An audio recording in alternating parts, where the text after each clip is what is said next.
Welcome to study glows. आज हम बहुत इंपॉर्टेंट टॉपिक पढ़ेंगे। सिर्फ ना कि यूपीएससी के लिए, ये सभी एग्जाम्स के लिए बहुत इंपॉर्टेंट टॉपिक है।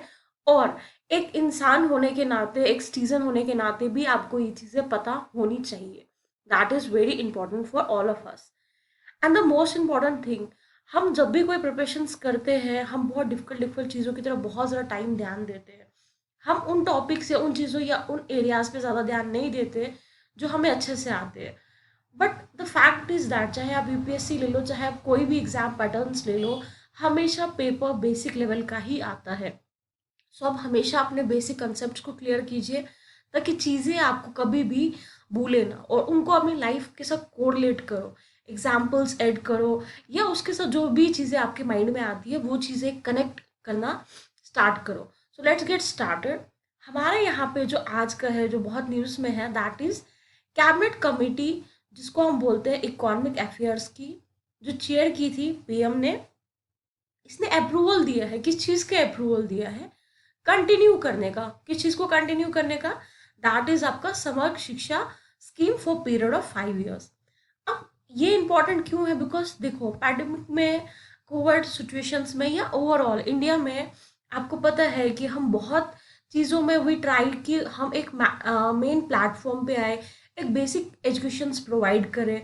बेसिक ग्राउंड रियलिटीज़ पे जो बच्चे हैं, खासकर वो बच्चे जो प्राइवेट स्कूल्स अफोर्ड नहीं कर सकते हैं, हम उन्हें बेटर एजुकेशन, सिर्फ वो उनके लिए एजुकेशन नहीं, न्यूट्रिशन, मिड डे स्कीम्स या बाकी सब चीज़ों का भी क्या करती है, प्रबंधन करती है। Now we need to understand, जैसे कि हमें क्या करना है, इंफ्रास्ट्रक्चर एसेस किन के लिए होना चाहिए। बोथ, जो बच्चे स्कूल जा रहे हैं और स्कूल नहीं जा रहे हैं, बिकॉज हमारे को एजुकेशन तो हर किसी को देनी है ना, इक्वल एजुकेशन देनी है। और हमें एक उनकी डाइट का भी अच्छे से ध्यान रखना है, और हमें ये भी देखना है कि जो उनकी एजुकेशन सिस्टम है, वो एक ऐसी एजुकेशन होनी चाहिए जो उनकी ओवरऑल, जो उनकी लाइफ की ऑल राउंड डेवलपमेंट्स कर पाए। और ये किसके अंडर आता है? सस्टेनेबल डेवलपमेंट गोल्स के। सस्टेनेबल डेवलपमेंट गोल्स बहुत इंपॉर्टेंट है, बिकॉज ये हमारे पास एक इंडेक्स प्रोवाइड करता है कि हमें कैसे ग्रो करना है और कैसे चीज़ों को देखना है। जेंडर इक्वालिटी, ऑब्वियस सी बात है, इंडिया जैसे इंडिया में और बहुत सारी ऐसी डेवलपिंग नेशंस में, अंडर डेवलपमेंट नेशंस में, मोस्टली गर्ल्स को स्कूल नहीं भेजा जाता है, बिकॉज ऑफ द रीज़न कि वहाँ पे कैसा माहौल होगा, पीरियड्स में क्या प्रॉब्लम्स होगी। तो सैनिटरी पैड, मशीन्स वगैरह सब प्रोवाइड करना, सेपरेट टॉयलेट्स प्रोवाइड करना, एक healthy and happy environment create करना बच्चों के लिए।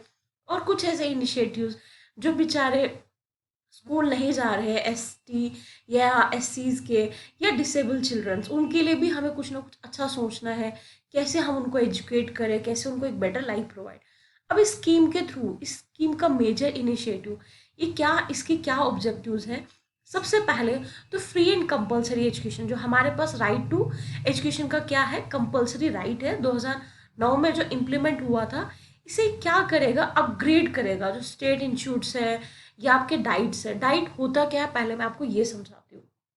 बहुत बार आपने देखा होगा कि टीचर्स को ट्रेनिंग्स करवाई जाती है, या कुछ बच्चे जिनकी 8th रह गई है या 10th में बैकआउट है, तो डाइट के थ्रू वो क्या कर सकते हैं, अपनी स्टडीज कंटिन्यू कर सकते हैं। तो डाइट का स्कीम का मतलब ही होता है कि ये एक ऐसी ट्रेनिंग टीचर्स के लिए और स्टूडेंट्स के लिए होती है, ताकि उनको एक better skills and better education technique सिखाई जाए। अब यू नीड टू अंडरस्टैंड, ये सेंट्रली स्पॉन्सर्ड है, कुछ एरियाज में सेंट्रली स्पॉन्सर्ड स्कीम्स हैं, लेकिन फिर भी यहाँ पे क्या क्या चीज़ें होगी, हम देखेंगे कि जैसे और भी चीज़ें इसके साथ ऐड होके, बिकॉज अकेले तो it will be not possible for government की अलग अलग ह्यूमन रिसोर्स डेवलपमेंट को, डिपार्टमेंट ऑफ स्कूल एजुकेशन, मतलब सबको, हमें सबको एक साथ लेके, सबको हम कंबाइन करके क्या कर रहे हैं, हम कोशिश कर रहे हैं स्कीम के थ्रू और बाकी स्कीम्स के थ्रू, क्योंकि इसके अंदर सारी स्कीम्स आपकी आ रही है। सर्व शिक्षा अभियान आ रहा है, रमसा आ रहा है, टीचर ट्रेनिंग आ रही है, टीचर एजुकेशन आ रही है, ताकि हम एक बेटर एनवायरनमेंट क्रिएट कर पाए इंडिया के लिए, ओवरऑल ह्यूमैनिटी के लिए, ओवरऑल एक अच्छा सिनेरियो कंट्री में क्रिएट करने के लिए। अब कुछ exceptionals you need to understand. ऐसे तो आम रेशो है 60-40 की, गवर्नमेंट 60 और 40 स्टेट्स प्रोवाइड करेगी, लेकिन कुछ स्टेट्स नॉर्थ ईस्ट की जो है एक्सेप्शनल है, एंड जम्मू कश्मीर भी उसमें इंक्लूडेड है, हिमाचल प्रदेश को लेके, जिनके लिए जो गवर्नमेंट है उसका रेशो है 9-10 का। ओके। ये 100% centrally sponsored for union territories है। क्यों? क्योंकि वो डायरेक्टली किससे गवर्न होती है? उसको डायरेक्टली कौन गवर्न करती है? गवर्नमेंट ऑफ इंडिया ही उसके चार्ज लेती है। And then you need to understand something very important, because आप कभी भी एजुकेशन के थ्रू बहुत सारे स्कीम्स पढ़ोगे, राइट टू एजुकेशन पढ़ोगे, आजकल राइट अगेंस्ट चाइल्ड लेबर्स बहुत ज़्यादा इंपॉर्टेंट आर्टिकल है, वो भी समझना है। लेकिन सबसे पहले मैं आपको एक अच्छा सा इंपॉर्टेंट सा कंसेप्ट इसके साथ ऐड करके बता रही हूँ, सो दैट कभी भी आपको कोई भी डाउट ना रहे। पॉलिटी का भी टॉपिक आ जाता है, मेंस का भी आ जाता है, आपका जनरल स्टडीज का भी इसमें आ जाता है, और ऐसे राइटिंग में भी आपसे पूछा जा सकता है। सबसे पहले you need to understand right to education आता है, आपका एक पार्ट है ये राइट टू लाइफ में। कभी भी आपसे कोई पूछे कि ऐसा कौन सा फंडामेंटल राइट है जो सबसे ज़्यादा, जिसमें चांसेस है बढ़ने के और जिसमें चांसेस है अच्छे से ग्रो होने के, और जो बढ़ता ही जा रहा है, दैट इज़ आपका राइट टू लाइफ। क्योंकि सिर्फ एक सिंपल लाइफ जी के हम क्या करेंगे? एक अच्छा स्टैंडर्ड होना चाहिए, क्लीन एनवायरनमेंट होना चाहिए, राइट टू प्राइवेसी होना चाहिए, डिफरेंट चीज़ें होनी चाहिए। इसलिए राइट टू लाइफ बहुत इंपॉर्टेंट है। इसी में एक 86 कॉन्स्टिट्यूशन अमेंडमेंट होता है 2002 में, जिसके थ्रू एक नए से एक सीरीज स्टार्ट होती है, दैट इज आपका 21A लेट डाउन किया जाता है। क्यों? ताकि फ्री एंड कंपल्सरी एजुकेशन दी जाए सभी बच्चों को 6 से 14 साल तक। अब यहाँ पे एक राइट है, अब ये ड्यूटी किसके लिए क्रिएट कर रहा है?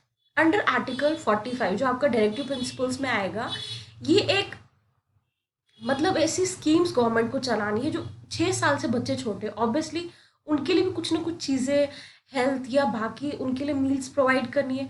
जैसे आपने देखा होगा आंगनवाड़ी या बाल वाटिका, वो स्कीम्स इसके अंडर आती है 45 के। अब ये एक फंडामेंटल ड्यूटी भी क्रिएट करता है। क्या ड्यूटी क्रिएट करता है? ये एक फंडामेंटल ड्यूटी करता है पेरेंट्स की कि उनको कंपलसरी करना है बच्चों को अपने 6 से 14 ईयर्स से स्कूल भेजना है। और ये उनका क्या है? एक फंडामेंटल राइट है, उनका बेसिक राइट है। और ये सभी स्टूडेंट, सभी बच्चों के लिए बहुत ज़्यादा इंपॉर्टेंट है। I hope you understand this. May God bless you all.